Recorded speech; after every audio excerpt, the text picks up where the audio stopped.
Hi అండి, welcome to smart kitchen. ఈరోజు మన కిచెన్లో బీట్రూట్ ఫ్రై చేసుకుందామండి. ముందుగా హాఫ్ కేజీ బీట్రూట్ తీసుకొని చెక్కు తీసుకుని శుభ్రంగా కడిగి తురుముకోవాలండి. సన్నగా తరిగిన ఆనియన్స్, 4 పచ్చిమిర్చి, 5 వెల్లుల్లి రెబ్బలు, శనగపప్పు, మినపప్పు, జీలకర్ర, ఎండుమిర్చి, కరివేపాకు. ముందుగా స్టవ్ వెలిగించి ప్యాన్ పెట్టుకోవాలి. ఫ్లేమ్ సిమ్లో పెట్టుకోవాలి. 4 స్పూన్ల ఆయిల్ వేసుకోవాలి. ఆయిల్ హీట్ అయిన తర్వాత వెల్లుల్లి వేసుకోవాలి. బాగా వేగించుకోవాలి. వెల్లుల్లి వేగిన తర్వాత శనగపప్పు, మినపప్పు వేసుకోవాలండి.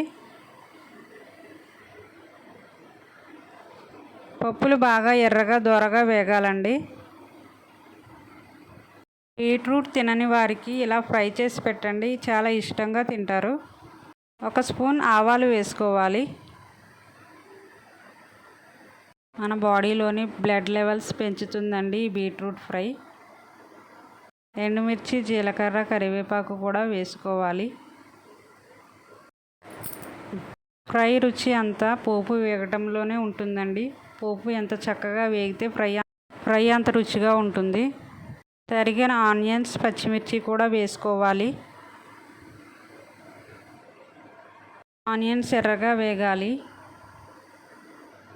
1 స్పూన్ సాల్ట్ వేసుకోవాలి. పిల్లలకి లంచ్ బాక్స్లోకి ఫ్రై వేస్తే లంచ్ బాక్స్ మొత్తం ఖాళీ అయిపోతుందండి, అంత ఇష్టంగా తింటారు. పోపు మొత్తం వేగిపోయిందండి. బీట్రూట్ వేసుకుందాం. బాగా కలుపుకోవాలి.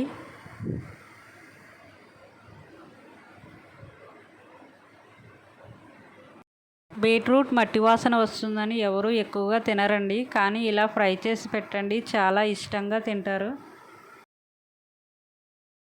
1 స్పూన్ పసుపు వేసుకోవాలి. బాగా కలుపుకోవాలి.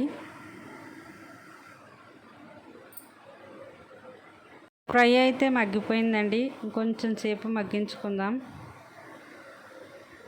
మన శరీరంలోని రక్తం స్థాయిని పెంచే బీట్రూట్ ఫ్రై అయితే రెడీ అయిపోయిందండి. సర్వింగ్ బౌల్లోకి తీసుకుందాం.